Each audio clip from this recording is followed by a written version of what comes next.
Hello दोस्तों, welcome to our channel the mysterious facts. उम्मीद करते हैं आप सब ठीक होंगे, सुरक्षित होंगे।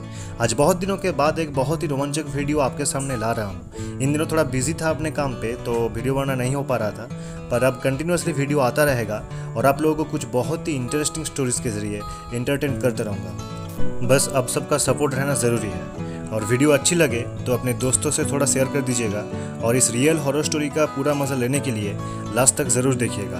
तो चलिए बिना टाइम को वेस्ट किए सीधा चलते हैं वीडियो की तरफ।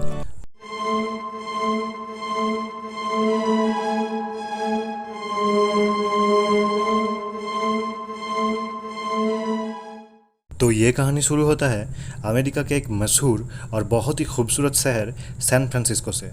जैसे कि हम सभी को पता है, सैन फ्रांसिस्को एक बहुत ही खूबसूरत प्लेस है टूरिज़्म के लिए। यहाँ के मनोरम दृश्य की लुत्फ़ उठाने बहुत ही दूर दूर से लोग यहाँ आते रहते हैं। पर खूबसूरत होने के साथ साथ ये शहर की हिस्ट्री भी बहुत ही पुरानी है। तो जाहिर सी बात है, ये शहर पुराना होने की वजह से यहाँ बहुत सारे पुरानी इमारतें और म्यूज़ियम्स भी दिखने को मिल जाएगा। और इस जगह की एज बहुत ही ज़्यादा होने के कारण यह जगह कुछ ऐसे घटनाओं की साक्षी है जो कि आज भी वहाँ चर्चित है।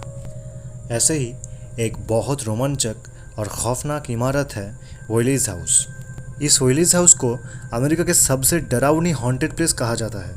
2005 में लाइफ नाम की अमेरिका के एक टॉप लीडिंग मैगजीन ने इस घर को ऑफिशियली अमेरिका के द मोस्ट हॉन्टेड प्लेस घोषित किया है। वोइले हाउस का ओनर था थॉमस वोइले, जिन्होंने 1855 में इस घर को कंस्ट्रक्ट किया था। अब चलते हैं थोड़ा इससे जुड़ी 3 साल पहले की घटी घटना पे। यार 1852 में 3 दोस्तों के साथ यानी कि जिम रॉबिन्सन नाम का एक 6 फीट 4 इंच का हट्टा कट्टा रोमानियन नौजवान सैन फ्रांसिस्को आया था काम ढूंढने और रहने के लिए। जिम पहले नेवी में काम करता था, तो जाहिर सी बात है कि वो बहुत मेहनती था। उस समय का एक अखबार से रिसर्च करके पता चला कि मेहनती होने के कारण वो बहुत कम समय पे बहुत कुछ हासिल कर लिया था, जो चीज़ स्थानीय लोगों को कुछ खास भाया नहीं था। एक बाहर के लड़के को सक्सेस की सीढ़ी चढ़ते हुए दिखना बहुत ही असहनीय हो गया था स्थानीय लोगों के लिए। पर यह आक्रोश बहुत ही खतरनाक रूप ले लिया जब वहाँ की ड्यूक के बेटी की दिल जिम के ऊपर आ गया था। तो लोग तरह तरह की बातें करके ड्यूक के कान भरता रहा। तो ड्यूक लोगों के बातों में आकर जिम के खिलाफ एक बहुत ही खतरनाक साजिश रची। जिम को चोरी की बदनाम दे के सज़ा सुनाया गया। उससे फांसी की सज़ा मिली और कुछ दिनों के अंदर उसे फांसी भी दी गई। और जहाँ फांसी दी गई थी वो जगह पहले एक कब्रिस्तान हुआ करता था। ये ज़मीन वो ज़मीन थी जहाँ पे बाद में वोइलीज़ हाउस बनाया गया था। बिजनेसमैन थॉमस वोइली इस ज़मीन को उस घटना के कुछ दिन बाद ही खरीद लिया था। वोइलीज़ हाउस बन जाने के बाद थॉमस उनके बीवी एना और उनके 3 बच्चों के साथ उस घर पे शिफ्ट किए।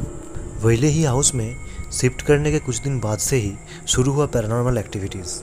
थॉमस वोइली खुद कन्फेस किया था कि घर के अंदर वो कुछ ऐसा महसूस करते हैं जो कि बिल्कुल भी नॉर्मल नहीं था। कुछ दिन बाद से ही घर का खौफनाक ट्रेजेडी शुरू हुआ। उनके सबसे छोटे बेटे 18 महीने की उम्र में यंग थॉमस चल बसे। इस घटना के बाद वोइली हाउस में शुरू हुआ मौत का सिलसिला। थॉमस के गुजर जाने के कुछ दिन बाद ही वोइले हाउस के स्टोर्स पे अचानक भयंकर आग लग जाती है, जिससे कि बहुत नुकसान झेलना पड़ता है वोइले फैमिली को। यह सब अनहोनी घटनाओं के बाद मिस्टर वोइले ने अपने परिवार को लेकर उस घर को छोड़ने का फैसला लिया। फिर लगभग 10 साल के बाद 1868 में वोइले परिवार फिर लौट आए उस घर में। लौट आने के कुछ दिन बाद तक सब कुछ ठीक ठाक रहा, पर फिर से एक बार वोइले फैमिली के ऊपर काला बादल छाने लगा। वोइले फैमिली की छोटी बेटी वायलेट थॉमस वोइले ने खुद के ऊपर गोली चला के सुसाइड कर ली थी। फिर एक एक करके 3 साल के अंदर वोइले फैमिली की बाकी सब मेंबर भी चल बसे। इस इंसिडेंट के बाद कोई भी उस घर पे रहने की हिम्मत नहीं दिखाई। बस उस घर को देखभाल करने के लिए कुछ लोग आते जाते रहते हैं। उन सब के मुताबिक ये घर पे 1-2 नहीं बल्कि बहुत सारे स्पिरिट्स एक साथ रहते हैं, जो कि सब ने अपने रियल लाइफ में एक्सपीरियंस कर चुके हैं। कुछ सर्वेंट्स के हिसाब से कभी कभी वहाँ से एक बच्चे की फुटस्टेप्स और रोने की आवाज़ें सुनाई देती है, जबकि अंदर कोई जाता ही नहीं है। उनके हिसाब से ये जूनियर थॉमस की रोने की आवाज़ें हैं। आस पड़ोस के हिसाब से उस घर के 2nd फ्लोर पे एक कम एज की लड़की को रोते हुए घूमते देखा जाता है। उसकी रोने की आवाज़ें बहुत ही खौफनाक होती है। सेकेंड फ्लोर में जहाँ वायलेट उसके डिवोर्स के बाद बहुत ज़्यादा टाइम स्पेंड करती थी अपने डिप्रेस्ड वक्त पे, उसी जगह पे इस लड़की को घूमते देखा जाता है। जो लोग वहाँ काम करते हैं या फिर जो लोग इन्वेस्टिगेशन के लिए वहाँ जाते हैं, उन सभी को वहाँ एक फ्रेंच परफ्यूम की खुशबू मिलती है जो कि एना व्हाइली यूज़ करती थी अपने जीवन काल में। आज तक जितने भी पैरानॉर्मल इन्वेस्टिगेटर्स वहाँ गए हैं सच जानने के लिए, वो सब कुछ न कुछ पैरानॉर्मल एक्टिविटीज़ महसूस किए हैं। 1953 से उस घर में कोई नहीं रह पाया। आस पड़ोस के हिसाब से आज भी वहाँ बच्चे की रोने की आवाज़ें, दौड़ने की आवाज़ें सुनाई देती है। एक वाइट गाउन और हैट पहनकर एक औरत को घूमते हुए भी देखा जाता है। बहरहाल आज की डेट पे व्हाइलीज़ हाउस को एक म्यूज़ियम पे तब्दील किया गया है, जिसे देखने के लिए दूर दूर से लोग आते रहते हैं और इस घर की थ्रिल को महसूस करते हैं। तो आज के लिए इतना ही दोस्तों। अगर वीडियो अच्छी लगी तो प्लीज़ लाइक, कमेंट और सब्सक्राइब कर दीजिएगा।